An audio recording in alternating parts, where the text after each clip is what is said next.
문학을 공부하는 방송 문학 정도의 모습입니다. 네, 안녕하세요. 반갑습니다. 음 제가 이 이번 주에 이거 책을 읽으면서 생각을 해 봤습니다. 방식에 대한 건데요.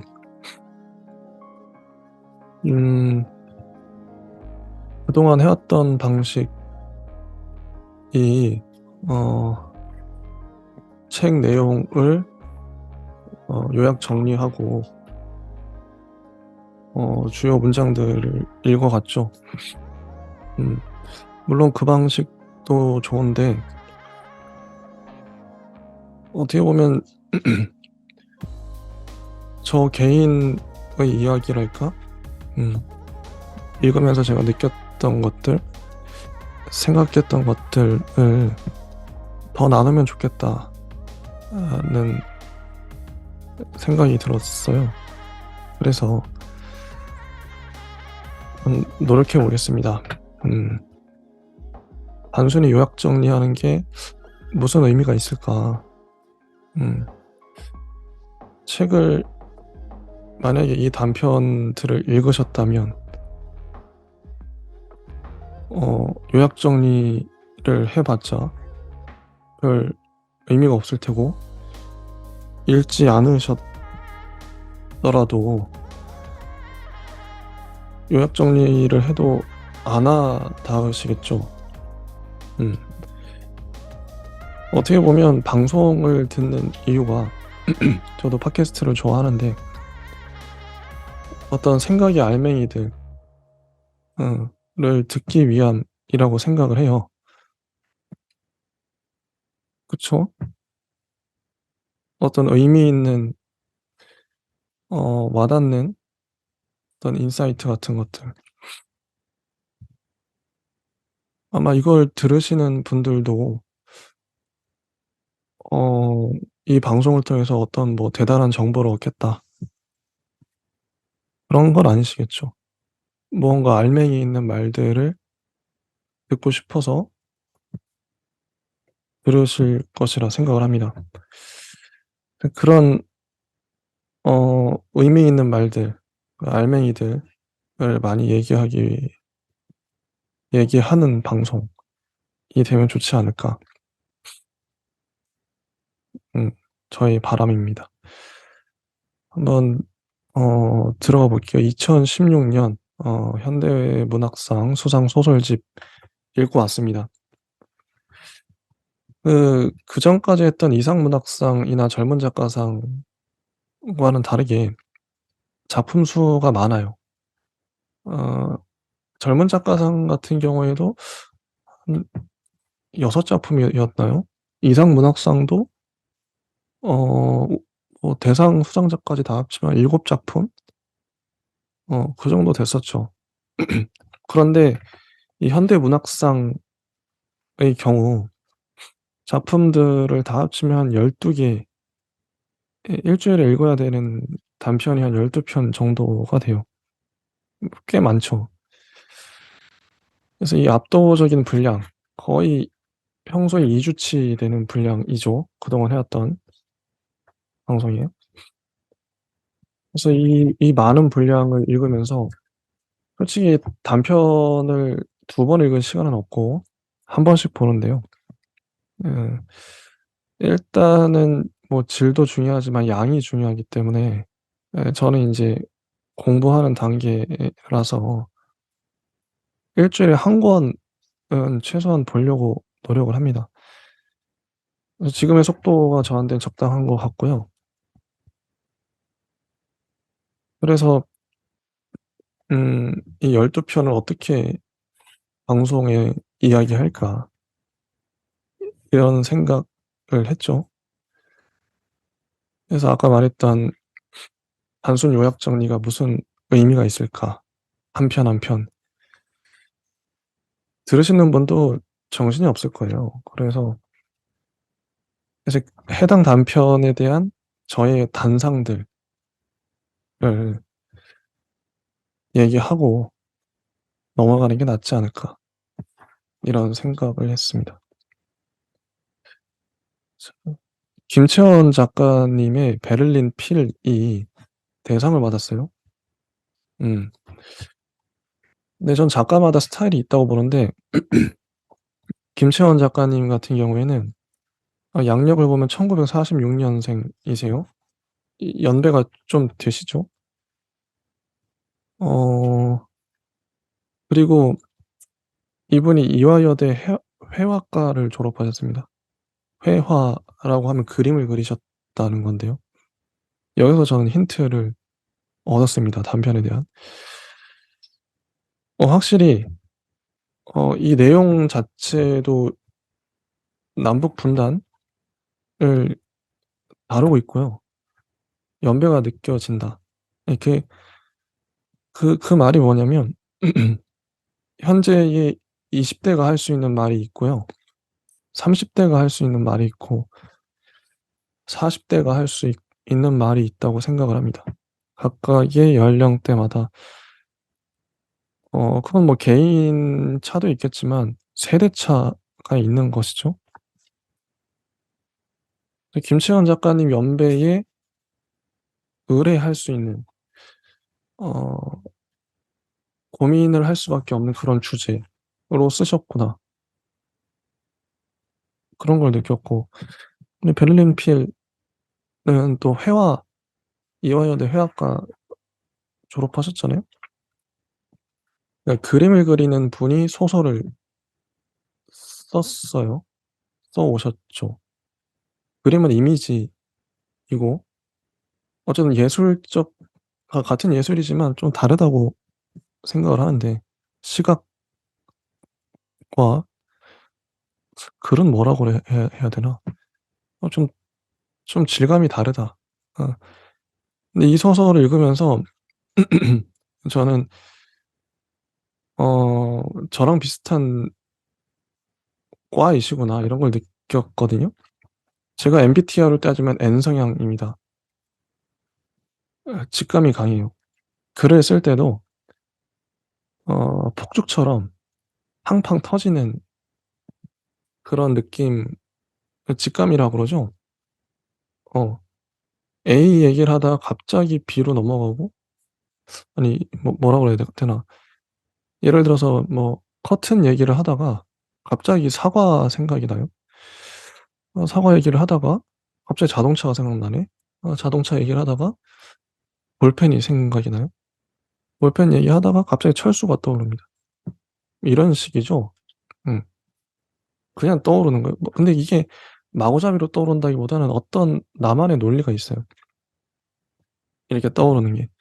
남들이 봤을 땐 중구난방으로 보이지만 직감과 직감이 이어지는 그 나만의 논리가 있습니다. 그렇게 쓰시는 분이구나. 어 김채원 작가님. 베를린 핀도 그런 느낌을 좀 많이 받았어요. 그러니까 이야기가 연역적으로 논리적으로 이어진다기보다는 이 이야기를 하다가 이 이야기로 넘어간다고? 음. 근데 그 내적 논리가 있죠, 당연히. 그래서 반가웠고 '나랑 닮았구나. 비슷하구나.' 이런 생각들. 이 소설은 음 딸이 세종문화회관의 베를린 필 연주를 보러 갔는데 엄마는 기다리면서 세종문화회관 근처에 있는 커피숍에서 이순신 장군 동상을 바라보고 있죠. 어 그런 얘기입니다. 음. 일단 보면은 문장을 한번 읽어 볼게요. 베토벤의 심포니 3번 영웅. 라디오나 어디에서 그 곡이 흘러나오면 나는 멈추어 서서 귀를 기울인다. 그러고는 실망한다. 듣고 싶어 하는 그 곡이 아니기 때문이다. 다른 부분은 대체로 흘려듣다가 원하는 부분에서만 기억 속과 일치하기를 나는 바란다. 다른 부분은 따로 외워 가지고 있지도 못하거니와 어떻게 연주되든 별 상관이 없다. 오직 기억하고 있는 그 부분이 기억 속 음률과 일치되기를 바랄 뿐이다. 그러니까 내가 기억하는 그 음률, 같은 곡이라도 같은 영혼이라도 그 음률이 반복되기를, 들려오기를 기다리는 거죠. 자, 이 화자만 보더라도 이 김치원 작가님이 투영된 화자일 거란 말이죠. 저도 특정 곡에 꽂히면 특정 멜로디 혹은 특정 가사에 꽂히는 경우가 있거든요. 분명히 N 성향 같은데. 아무튼 비슷해요. 저랑 비슷해요. 그런데 그렇게 체념해 버린 기억 속 연주를 어느 날 듣게 되었다. 음악 평론가인 정만석의 명연주 명음반 라디오 프로에서 집중 감상곡 시간에 틀 곡목을 서두에 예고하면서 베토벤의 영웅을 소개했다. 이거 실제로 제가 정만석 씨의 명연주 명음반을 라디오로 듣거든요. 반가웠습니다. 그래서 어 결국 찾아냈죠, 이 화자가. 영웅, 시카고 심포니, 지휘자 게오르그 솔티. 나는 그날 역행하던 것들이 질서를 찾는 듯한 기분을 맛보았다. 내가 기억하는 것이 이 세상에 없는 것이 아니라 있었다는 그 자체만으로 어떤 혼미 속에서 빠져나와 새 기운을 얻는 기분이었다. 내가 버려지지 않았다고까지 생각되었다. 그것은 큰 기쁨이었다. 이게 이제 서두 인트로입니다. 카페에서 원하는 곡을 찾은, 카페가 아닌가. 아무튼 원하는 곡을 찾은 거죠. 영웅. 나는 지금 광화문에 위치한 어느 커피숍 창가에 앉아 그때의 기쁨을 되새겨보고 있다.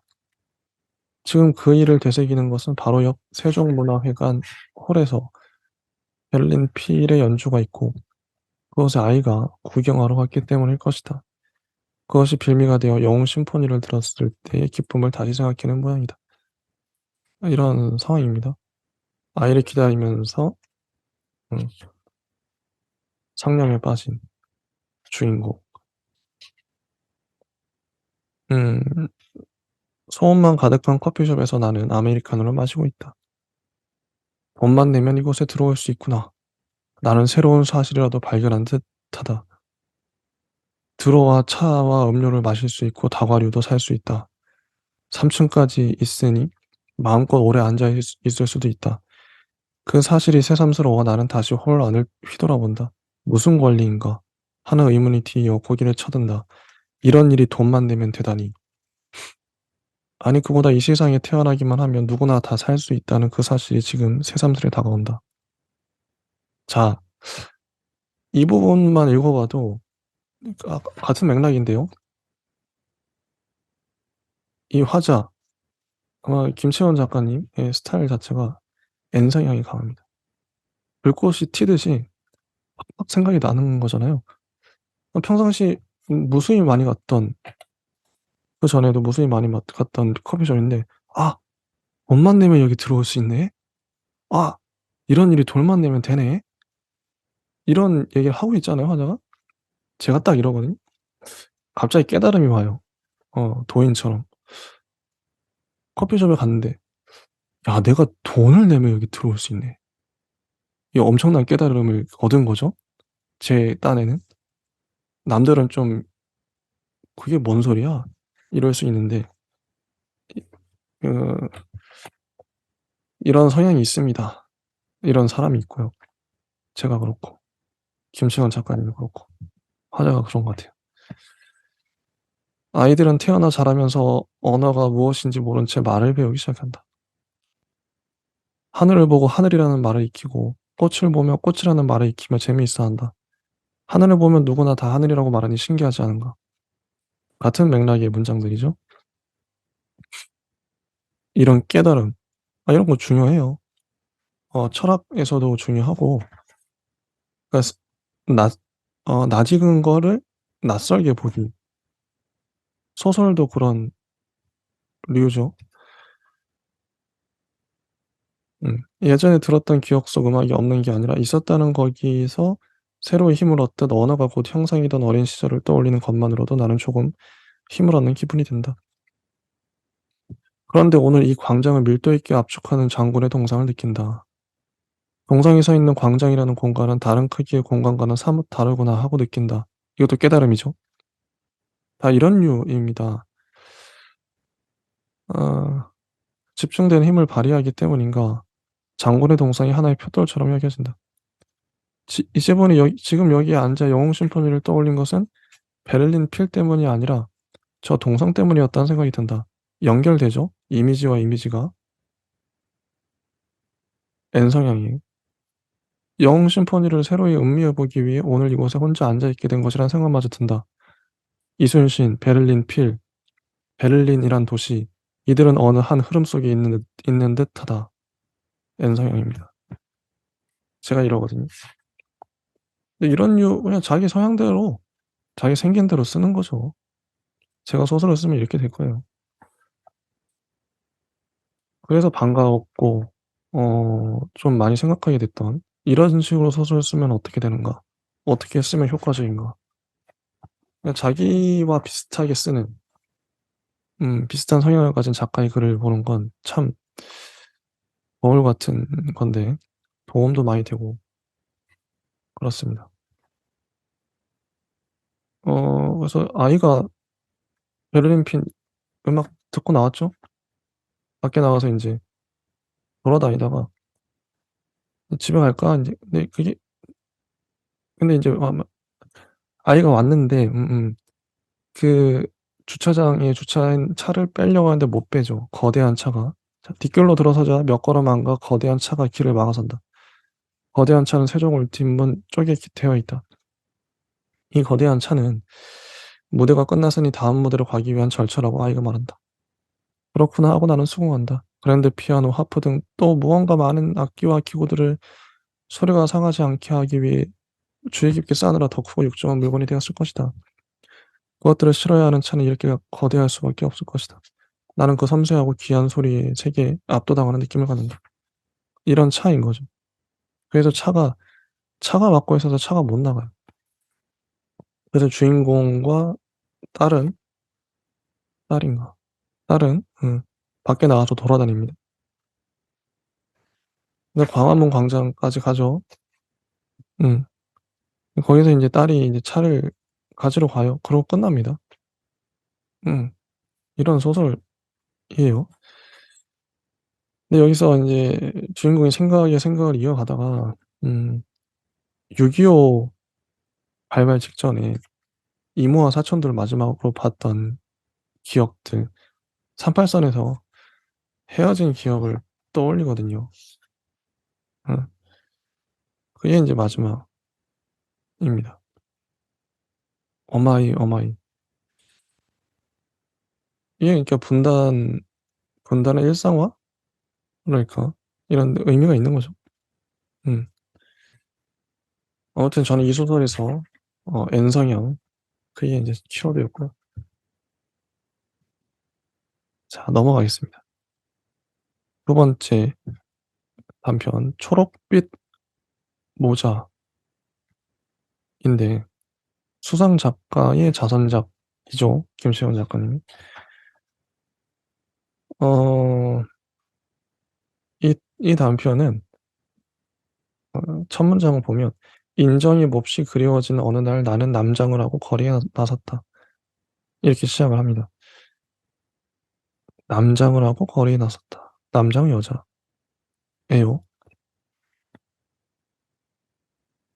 그런 이야기. 음. 근데 이 시대적 배경은 좀 옛날 같아요. 현대 요즘은 아니고요. 몇십 년 전. 근데 남장 여자라고? 솔깃하죠. 페미니즘 생각도 나고. 내가 처음 나이시 비조의 노래와 은하수를 건너를 들고 이 잡지사를 찾아왔을 때 바로 이 여사무원이 그 시를 대충 읽어 보았다. 모 기관에 걸릴 민중을 선동하는 듯한 구절이 없는가, 또 특정 지역에 걸릴 말이 없는가를 우선 검토한 뒤 이런 시대인 거죠. 1970 년대, 80 년대일까요? 그렇지 않다고 판단했음인지 두고 가면 나중에 우편으로 결과를 알리겠다고 말했다.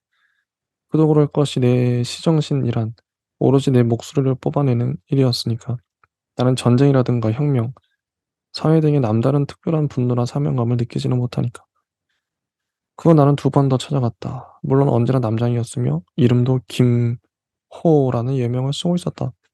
나는 시인이 되는 등용문 중의 하나인 잡지사를 통한 시 추천을 받으려 한 것이다. 이런 상황인 거죠. 어.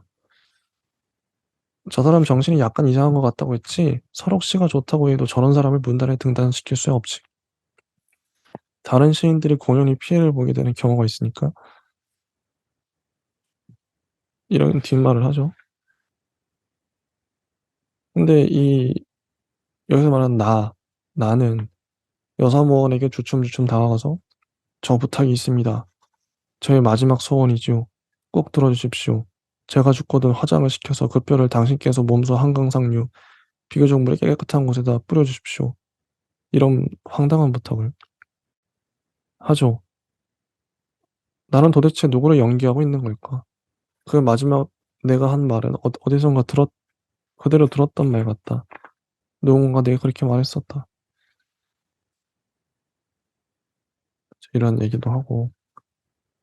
그러니까 시 투고하러 또 남장을 하고 또 나와서 돌아다니고. 그리고 인제 자매 얘기를 하죠. 언니. 그렇지 않아도 우리는 고아였기 때문에 정다울 수밖에 없었다. 여학교에 들어가던 무렵 부모님들이 차례로 돌아가셨다. 남겨 놓은 제재소는 삼촌들이 하다가 망해 버렸다. 언니와 나는 생전에 아버지에게서 신세를 입었던 아버지 친구분이 대어 주는 돈으로 간신히 고등학교까지 마쳤다. 언니가 첫 번째 약을 먹었을 때 언니를 들쳐업고 병원으로 달리며 나는 언니 대신 내가 죽기를 진심으로 바랐다. 언니는 위를 세척해낸 뒤에 의식을 회복했다. 두 번째 약을 먹은 것은 그 후 2년 뒤다. 그리고 다시 또 한 번, 세 번째는 깨어나지 못했다. 언니가 세 번째 약 먹은 것을 알았을 때 노여움이 치솟는 자신을 걷잡을 수 없었다. 언니는 내게 죄스럽지도 않은가. 그런 용모를 타고 나서 자신이 조금만 타협을 하면 사랑도 얻을 수가 있을 텐데 그까지 손가락 하나 때문에 생을 버리다니. 언니 손가락이 잘렸던 거죠, 어렸을 때. 아니, 그것을 내가 이해 못하는 바는 아니다. 이런 어 백그라운드 스토리가 있습니다. 소설을 보면 꼭 이런 구절이 나와요. 어 화자나 아니면 화자가 화자랑 관계 맺는 주요 인물에 대한 배경 설명, 옛날 이야기. 그래서 그 언니는 어떠어떠어떠한 사람이다. 그래서 나는 어떠어떠. 이게 어떤 하나의 형식처럼 굳어진 것 같아요. 이쯤에서 언니 얘기를 해 줘야지 막 하고 한 문단 정도 혹은 두 문단. 이쯤에서 내 과거 스토리를 얘기해야지 이런 게 필요하죠. 없을 수는 없겠죠. 저 언니 얘기는 제일이냐 꼴찌냐였지 중간이 허용되지 않았던 것이다. 그의 꿈조차 성취냐 포기냐 둘 중에 하나였던 것이리라. 그리고 손가락 한 개가 없는 손은 그의 꿈을 포기 쪽으로 이끌고 갔던 것이리라. 거기에는 아마 내가 모를 아름다운 여자들만이 갖는 어떤 성벽이 크게 작용했으리라. 성벽. 때문에 나는 아름다운 여자들을 싫어한다. 향수하면서도 싫어한다. 내가 굳이 나의 이빨을 고치지 않으려는 것도 컨택트 렌즈를 끼지 않으려는 것도 따지고 보면 그러한 데서 나온 어떤 의지의 작용이다. 어떤 예술 작품이 필연적으로 형식을 갖고 있죠. 어 뭐 소설은 어떻게 써야 된다. 수많은 소설을 보면서 그 소설의 양식을 익힙니다. 음악으로 치면 클래식의 작법이 있고 클래식은 클래식처럼 들리죠. 악기 구성부터가.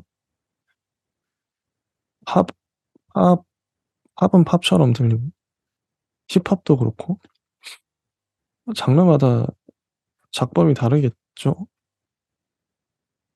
근데 그 자체를, 전 어떻게 생각하냐면, 소설을 왜 소설처럼 써야 되지? 어, 음악 장르로 하면, 힙합만 하는 사람들에겐 클래식이 되게 새로워요. 현재 있는 음악 장르가 클래식, 뭐, 팝, 힙합, 발라드, 뭐 이런 라틴, 뭐 많이 트로트 이렇게 있죠. 근데 진짜 어떤 작가는 새로운 장르를 추구한다. 뭐 생각하면 음악 아직 세상에 등장하지 않은 음악 장르가 있을 거예요.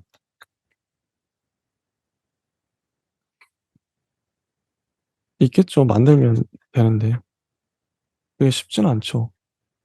그 내가 만들어서 그 장르를 하나의 장르로 만들어 버린 힙합이란 장르도 1970년대였나 80년대부터 시작했는데 그 전엔 힙합이 없었잖아요. 하나의 흐름이 된 거죠. 거대한 흐름. 그런 장르를 만들어 버리는 거죠. 소설에서도. 소설도 뭐 크게 보면 스릴러 또 뭐가 있을까요? 뭐 하여튼 그런 게 있죠. 드라마도 그렇고. 아 이건 무슨 장르야. 영화 같은 경우엔 두드러지죠. 스릴러, 뭐 판타지 액션 아니면 코미디, 연애 이런 식의 장르가 있는데 어떤 장르를 만들어 버린 그런 고민을 합니다. 음. 제가 소설을 읽는 이유는 이렇게 안 쓰기 위해서기도 해요. 이렇게 쓰기 위해서이기도 하고 이렇게 안 쓰기 위해서기도 하고요. 어 이렇게 쓰고 싶다는 건 어떤 문장을 어떤 문장 뒤에 어떤 문장을 써야 될지, 어떤 흐름을 가져가야 될지 기초적인 걸 배우죠. 이렇게 안 쓰고 싶다는 건 이 형식 자체, 이 이렇게 안 쓰는 건 형식의 문제라고 생각합니다. 음. 일단 많이 봐야죠. 많이 봐야 또 이 틀을 뛰어넘을 수 있으니까. 음. 어머니가 대문에 들어서는 우리를 보자 언니에게 모자를 어떻게 했느냐고 물었다. 나는 그때까지 언니의 모자가 없어진 것을 모르고 있었는지 지금 잘 기억되지 않는다. 언니는 바람에 불려갔다고 말했다. 언니는 바람에 불려가는 것을 쫓아가서 잡지 못했느냐고 했다. 어머니는 아마 언니는 치료가 끝난 후 의사와 간호부가 어려워서 모자를 매지 않고 그냥 밖으로 나와서는 그대로 잊어버리고 걸었는데 겨울바람이 새어서 모자를 후딱 벗겨가 버린 모양이라고 나대로 추측했다. 그런데 어찌된 것이 언니는 치료를 받을 때 높다란 의자에 앉아서 자기의 초록색 모자가 야트막한 사철나무 가지에 걸려 있는 것을 창으로 보았다고 며칠 후 내게 번복하여 말했다. 초록색 모자는 바람에 불려 땅에 떨어지고 조금 쓸려갔는데 지나가던 어떤 남자가 그것을 줍더라고 했다. 그것이 내 모자라고 왜 말을 못했니? 창문으로 보았을 때 나한테 말했으면 내가 뛰어가서 찾아올 텐데. 제목이 초록빛 모자에 이 어떤 상징적인 의미가 있겠죠. 땅에 떨어진 모자를 어떤 남자가 주워갔다. 근데 지금 나는 그 기억에서 언니와 내 인생에 어떤 암시를 보는 듯 여겨진다. 그것은 어떻게 우리의 손이 가닿지 않는 불가사의한 일로 생각되었다. 모자를 왜 바람에 불려 낯선 남자가 주워가게 되었을까? 아니 그보다 언니가 얘기하는 어쩐지 해석할 수 없는 겨울날의 그 환상적인 분위기는 무엇일까? 언니의 죽음은 언니의 손가락에서 온 것이 아니라 벌써 그 이전 우리의 손이 닿지 못할 그 어떤 곳에서부터 온 것이 아닐까? 그리고 지금의 나에게서 헤어나올 수 없는 이 나 또한 우리는 다만 운명이 조정하는 줄대로 사라지고 있음이 분명한 게 아닐까? 모든 것은 자신의 의지와 상관없는 한낱 한갓 환영일 뿐입니다. 이렇게 끝납니다. 중간에 이것도 과거 회상과 현재를 왔다 갔다 해요. 이 언니를 추억하면서 죽은 언니. 이 주인공은 또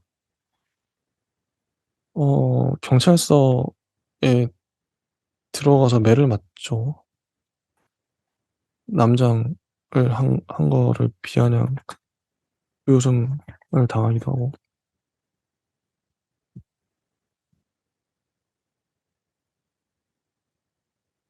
그렇습니다. 넘어가서 이제 수상 후보작들 권여선 작가님의 3인행입니다. 말 그대로 3명이 행 어디론가 가요. 가는데 이 두 부부, 그러니까 부부의 차에 친구가 이 꼽사리 껴서 가는 건지 하여튼 같이 여행 가는 그런 얘기. 이 세 사람이 어떤 대화들, 관계가 중요하죠. 어 이 첫 번째 그리고 두 번째 문단에 이런 말이 나오는데요. 축대를 구성하는 회색빛 축석들은 찍어낸 데 똑같았는데 크기는 그렇다 치고 표면에 새겨진 무늬가 아무리 봐도 불가하고 불균형했다. 세로로 두 개의 평행선이 비스듬히 그어져 있고 왼쪽에는 작은 네모가 오른쪽에는 길쭉한 타원이 있었다. 어린이는 낙서만도 못한 그런 유치한 무늬의 축석들이 한두 개도 아니고 수십 개가 쌓여 축대를 이루고 있었다. 커피는 식을수록 맛이 없어졌고 후는 귀의 말투가 또한 기묘했구나 생각했다. 자, 이 두 번째 문단에서 그 회색빛 축석들의 모양, 세로로 두 개의 평행선이 그어져 있고 왼쪽엔 작은 네모가 오른쪽엔 길쭉한 타원이 있다. 이런 묘사를 하잖아요. 이렇게까지 디테일한 묘사를 하는 이유가 뭘까? 그러니까 불가해하고 불균형했다. 그 무늬가. 이거 나타내려고 이 무늬를 강조한 거죠. 근데 마지막을 보면 마지막 문단. 자, 어 위스키와 급히 마신 해장 소주의 몽롱함 탓에 호는 그들 커플이 팔짱을 끼고 촌닭 들닭 전문이라고 쓰인 간판 아래로 아장거리며 걸어 들어가는 뒷모습을 알아보지 못했다. 눈 내리는 창백한 회색 풍경 속에서 알아볼 수 있는 거라곤 세로로 비스듬히 뻗은 길의 윤곽과 왼편에 있는 작고 네모난 창고, 오른편에 널찍한 타원형 텃밭 정도였다. 이게 끝나거든요. 그대로 나왔죠. 앞에 묘사가 세로로 비스듬히 뻗은 길의 윤곽, 왼편에 있는 작고 네모난 창고, 오른편에 널찍한 타원형 텃밭. 이걸 일부러 수미 쌍관 구조 만들어 놨는데 이 세 사람의 모습이 이런 거다를 강조하기 위해서 불가해하고 불균형한 모습, 이걸 발견하면서 썼습니다. 어 기뻤죠. 그리고 지적 유의일 수 있는데 이런 상징, 작가님이 숨겨 놨다 해야 되나? 대놓고 대놨다 해야 되나? 하여튼 이런 상징을 발견했습니다. 어 어느 순간부턴가 제가 인제 어떤 작가님한테 들었던 말이기도 한데 한국에서 소설을 읽는 독자는 1만 명 정도 되고, 이게 의식적으로 의도적으로 소설을 매번 사 보는 독자 말이죠. 1만 명 정도 되고 그 1만 명을 위해서 소설을 쓰는데 그 1만 명들 들이 이 엘리트죠. 많이 배우고 학벌도 높고 소설 자체가 근데 현대 소설 요즘 나오는 소설은 좀 거칠게 말하면 머리가 나쁘면 읽기가 이 이해가 잘 안 되는 이 머리가 좋은 사람들 공부 많이 하고 그런 사람들은 이게 지적 유희 예 로서의 소설 재밌다는 거잖아요. 소설을 왜 봅니까? 재밌어서 보죠. 근데 그 재미가 지적 유희일 가능성이 높다. 지금 방금 말해 줬던 상징들. 소설에서 상징을 많이 쓰죠. 상징 아까 초록빛 모자 같은 경우 그게 무슨 의미일까요? 그 의미를 누군가는 알아차리겠죠. 전 잘 모르겠더라고요, 읽으면서. 알아차리는 사람은 많이 계산하고 분석하고 눈썰미가 좋은 독자인 거죠. 근데 어쩔 수 없어요. 이게 뭐 부정적 의미 플러스 긍정적 의미 혼재하는데 지금 하는 말이. 소설도 깊어지면 그 지적 유희의 긍정과 부정이 다 들어 있습니다. 어쩔 수 없다고 생각해요. 영화도 영화 평론 봐 보세요. 어려워요? 어려운데 그것도 지적 유희죠 뭐. 그게 나쁘다는 건 아니고 그들만의 리그가 될 수 있는데 아무튼 생각이 복잡해집니다. 복잡해져요. 이게 어려운 문제인데요. 누군가에게 이 소설이 그러니까 재미가 없을 수 있죠. 누군가에게 재밌어요. 재밌어하는 사람은 누군가. 곰곰이 한번 생각을 재미없어 하는 사람은 또 왜 재미없어 하는가. 우린 이미 알고 있죠. 근데 그 재미와 이 재미를 다 같이 느끼게 할 수 없는가. 쉽지 않죠. 대중성과 예술성. 아무튼 셋이 여행을 갑니다. 응.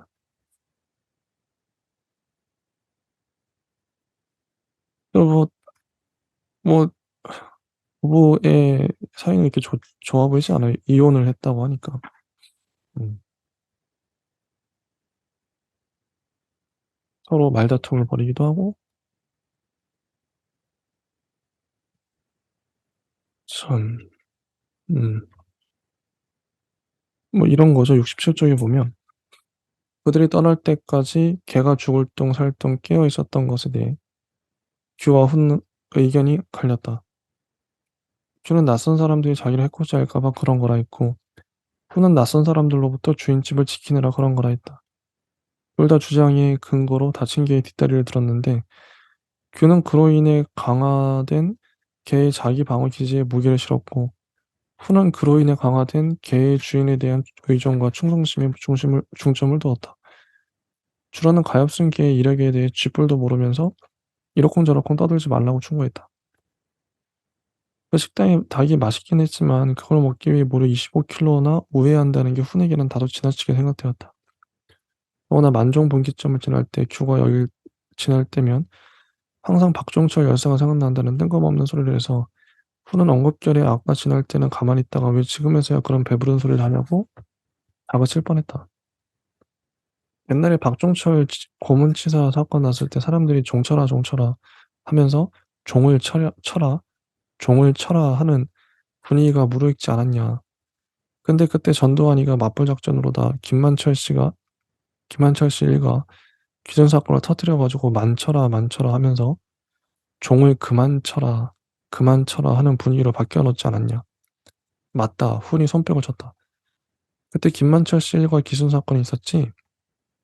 그러니까 만종이란 지명은 만철과 종철을 동시에 환기시키고 만칠지 종칠지 오락가락하던 그때 그 시절을 생각나게 하고 그러다 보면 각 잡힌 박종철 열사의 영정사진이 오롯이 떠오른다고 큐가 말했다. 그 참 재미있는 연상이라고 훈이 진심으로 동조했고 주란조차 그거 말되네 하고 긍정적인 반응을 보였다. 재밌죠. 어 이들의 대화가 참 재밌습니다. 이런 재미. 재미에 대한 연구를 예술가들은 하는 사람이죠. 다양한 재미가 세상에 있는데 "너희들은 아무튼 평생 종합적이지 못해. 이번에도 봐. 한 놈은 생태만 보고 한 놈은 습지만 보잖아." 이런 말. 셋이 인제 여행을 떠나요. 여행을 떠서 이것저것 먹고 뭐 대화하고 사건이 터지고 그런 얘기입니다. 음. 여기도 뭐 분석하려고 하면 할 게 많겠죠. 제가 요번에 읽으면서 많이 느꼈던 게 소설들이 다 어려워요. 어렵다는 건 한 번 읽어서는 이해가 잘 안 되는 작가의 의도나 주제, 목적 이런 것들이 잘 보이지가 않는 거죠. 이것도 장단점이 있죠. 대중은 한 번 읽었을 때 '아 결국 이 얘기하려고 썼구나.' 그러면 또 얕아지거든요. 근데 읽었는데 좀 아리까리해. 작가의 의도가 잘 안 보여. 모르겠어. 이것도 나름 대중은 싫어하겠지만 평론가는 좋아합니다.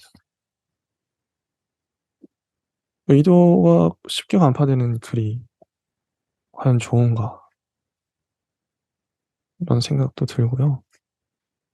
복잡해집니다. 음 이런 소설이었고 그리고 김금희 작가님의 보통의 시절 넘어가 보겠습니다. 보통의 시절 성탄절에 가족들이 만나는 것은 나쁘다. 4년 만이라면 더 그렇다. 큰 오빠의 화가 가라앉으면 우리는 다시 심상하게 모여 아이스크림 같은 것을 먹었으니까 그것은 심상한 일이었다. 심상한 분노, 심상한 공포, 심상한 회복, 심상한 단맛. 문장 참 맛깔나게 쓰시죠. 그 시절 나는 큰오빠를 괴물이나 마귀 악당이라고 생각했고 좀 커서는 그냥 샐러리맨이라고 생각했다. 마귀에서 샐러리맨까지는 간격이 큰 듯해도 살다 보면 거기서 거기라는 걸 알게 된다. 그렇게 못되면 그것이 더 나쁜 일이다. 내 경우가 그렇다. 8살부터 40 다 된 지금까지 학교를 다니니까. 문장 참 좋습니다. 이게 작가마다 이 문장을 이어가는 스타일이 다른데 그 소설을 쓴다는 건 한 문장 쓰고 다음 문장 쓰는 거죠. 근데 끝까지 쓰면 소설이 되는데 김금희 작가님의 소설은 앞뒤 문장들이 긴밀하게 이어지면서 말맛이 살아 있어요. 읽는 맛이 '어 여기 요렇게 이어지네?' 음 어떤 깨달음을 주기도 하고 참 좋았습니다. 음 그래서 어 인제 그 형제 자매들이 어렸을 때 부모를 잃고 근데 목욕탕을 했죠 부모님이. 근데 누가 노숙자가 불을 냈어요. 부모님이 죽었습니다 불구덩이. 애들은 순식간에 고아가 되고 오빠가 전적으로 애들을 케어하면서 근데 오빠가 근데 좀 강하게 했던 것 같아요 가부장적으로. 그게 좀 근데 다 커서 인제 그 범죄자가 감옥에 형을 살고 나오니까 복수하러 가는 얘기. 재밌죠 구도가. 경쾌합니다. 어 "나 다음 주에 수술 받는다. 어디가 아파서요?" "암이야." "암이요? 무슨 암?" "위암." "암 선고받고 생각해 봤다. 내 인생이 왜 이렇게 됐나 하고 그리고 니들을 부를 생각을 했지. 김대춘을 만나러 가려고." "오빠 뭐요?" 김대춘은 보일러실에 불을 질러 부모님이 운영하던 목욕탕을 전소시킨 사람이었다. 목욕탕 근처의 역에서 생활하던 노숙자였다고 했다. 그렇게 부모님이 세상을 떠나고 큰오빠는 16살에 가장이 되었다. 음. "형 김대춘은 어떻게 만난다는 거야?" "나왔단다. 내가 알아봤어. 언니가 약을 꺼내 삼켰다." "언니는 왜 몹쓸 병에 걸렸을까?" "몽상가 있기 때문이다." 가진 게 많은 사람은 여유가 있고 여유가 있으면 몽상이 생긴다. 가진 게 많으니까 지킬 게 많고 지킬 게 많은 사람은 불안하니까 몽상은 불안을 먹고 자란다. 우리 부모가 그렇게 떠나버린 일도 언니의 몽상을 키웠을 것이다. 언니는 큰 탕이 4개나 있었는데도 불이 번졌다고 한탄했다.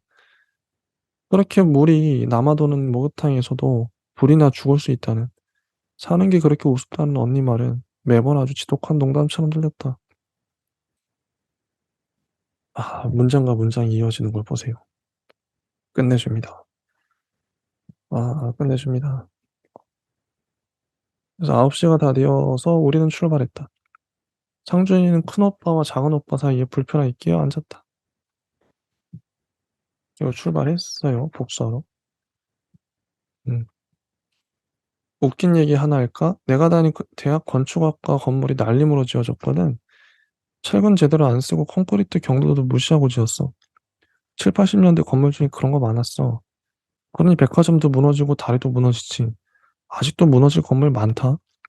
도시 전체가 헛개비야. 나는 알지, 건설회사에서 20년 일했으니까. 아무튼 그때 우리과 교수들은 지진계를 자기 방에 달아놨어. 건물이 흔들려서 언제 무너질지 모르니까 여차하면 뛰쳐나가려고. 안 믿기지? 그때는 그런 일이 흔했어. 근데 어느 날 신입생 입학 시험을 우리 건물에서 본 거야. 애들이 한꺼번에 계단을 올라가는데 건물이 흔들리는 거야. 우리는 느끼는 거야. 무너지면 몇 명이 죽는 거야. 고등학생 수백 명이 죽는 거야. 학과장이 진땀을 빼서 시험 보다가 무너질까 봐.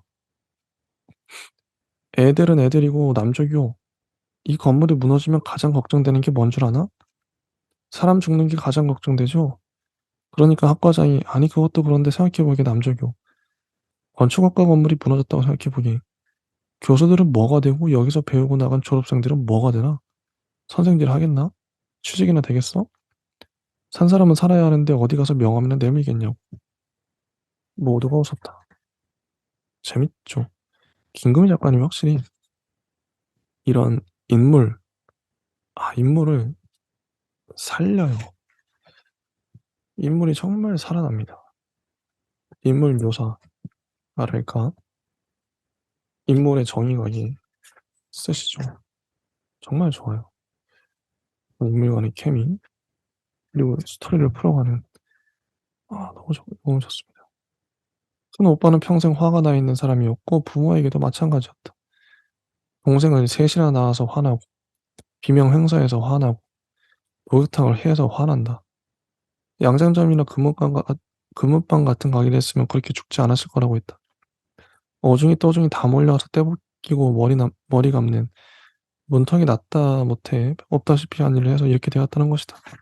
이것도 인물 묘사 정말 좋죠. 그래도 내게는 엄마 역할을 해준 사람이었는데 어느 날 말도 없이 사라져 버렸다. 그때가 하필이면 중학생 시절이라 나는 아주 너덜너덜한 마음으로 사춘기를 보내야 했다. 그런데 이제 보니 날 그렇게 너덜너덜하게 만든 게 큰오빠였구나. 언니가 생리를 늦게 한 것도 큰오빠 탓이고 작은 오빠가 호라비로 늙고 있는 것도 큰오빠가 하도 쪼다 멍청이라 욕을 해서다. 그러면 우리의 원수는 큰오빠인가 싶은데 큰오빠는 김대춘이 원수라고 하고, 사실 공식적으로도 그러니까 다시 원수는 김대춘이 된다. 재밌죠. 그렇게 욕할 때는 언제고 언니는 다시 불안에 떨었다. 몽상은 노래처럼 리듬이 있는 것 같았다. 멈추고 연속되고 하면서 주기를 만든다. 큰오빠는 우리 원수이지만 우리 가장이고 우리 가장은 인간 말종이지만 지금은 죽음과 신 앞에선 가엾은 단독자이며 원수를 갚으려는 전직 셀러리맨이다. 그렇게 몽상하다 멈추고 몽상하고 몽상하다 보면 그런 일들이 다 맨성맨성해지면서 그냥 그런 보통의 일이 된다. 소설의 제목이죠. 셀러리맨도 보통이고 마귀도 보통이다. 인간 말종도 원수도 가엾은 단독자도 다 보통인 것. 그냥 심상한 것, 아무렇지 않은 것, 잊으면 그만인 것, 거기서 거기인 것들이다. 누구를 용서하고 말고 할 것 없이 불행을 일반화, 불행을 평준화, 불행을 보통화해서 마음의 평화를 얻을 수 있다. 그런 건 큰오빠 말 맞다나 우리처럼 미천한 목욕탕집 내남매나 할 수 있지. 마법관에서 태어난 예수처럼 그렇게 누추한 곳에서 태어나도 예수는 세상이 끈질기게 아주 끈질기고 한결같이 불행한 덕분에 신도 됐으니까. 그러고 보면 오늘이 어쩌면 신이 될지도 모르는, 인생을 새롭게 살 수도 있을지 모르는 절호의 기회인데, 큰오빠는 바보처럼 일산까지 와서 김대춘이 사는 아파트 안에 들어가겠다고 저렇게 부산을 떨고 한심하다 한심해. 거기에 이제 저자의 주제의식이 드러났다고 봅니다.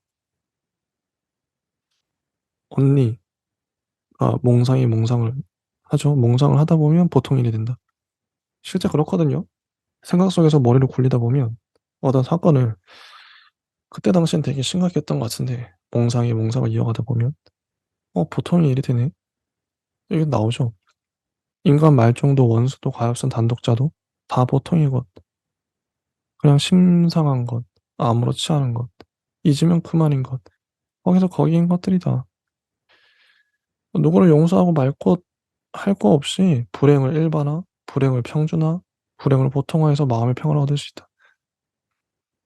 정말 그렇거든요. 어, 아무튼 이 남매 플러스 상주는 그 늙은 남자의 집에 쳐들어갑니다. 응, 원수로 갚기 위해서. 아주. 근데 이거 다 들어갔는데 늙은 남자가 그 이상한 얘기를 하죠. 응, 어, 자기가 불을, 어, 보면, 아니야, 난 거기서 잠만 잤어요. 불이 났는데 무슨 소리야? 더럽다고 목욕을 안 받아서 그래서 불을 질렀잖아. 아니, 아니, 불을 끄려고 괘씸해서 보일러를 꺼서 장사만 못하게 하려고. 그런데 불이 왜 났어? 몰라요. 모른다고? 잠이 들어서 몰라. 형까지 살아놓고는 왜 몰라? 살았지, 살라니까 살았지. 잘은 몰라. 이 늙은 남자는 작은 방의 여자, 뭐, 딸, 딸과 함께 사는데 딸이 장애가 있어요. 이런 거 보면, 사실 이렇게 해서 나옵니다. 응. 복수는 뭐, 그냥 대화하다 나온 거죠, 뭐. 음, 이런 소설입니다. 음, 마지막 부분을 보면, 그리고 그렇게 생겨난 음영들은 어떤 몽상들을 불러냈다. 어두운 보일러식 계단을 내려가는 촛불의 움직임이었다. 그러다 운이 나쁘면 어쩌다 좀 밤싱하다 보면 이유를 알 수 없는 거대한 불행이 일어나기도 하고 거기에 휘말리기도 하는 것이다. 하지만 그런 일들은 얼마나 하잘것없는, 특별할 것 없는 몽상들일까. 나는 마음 한편에 이는 불안을 꺼뜨리며 그렇게 생각했다. 그리고 상준이가 가져온 진한 커피와 추러스를 먹으면서 생각했다. 단맛이 있구나 하고, 어찌되었든 오늘도 단맛이 있는 날이긴 하네 하고. 이런 소설. 김금희 작가님 소설 너무 좋아요. 음, 읽다 보면 좋아지는 작가가 생깁니다. 다음에 이분의 단편집, 뭐 소설집을 사서 봐야겠다. 이런 생각이 드는 것이죠. 음, 어느새 시간이 흘렀고요. 여기서 끊고 다음 시간에 나머지 소설들 이어서 해보도록 하겠습니다. 감사합니다.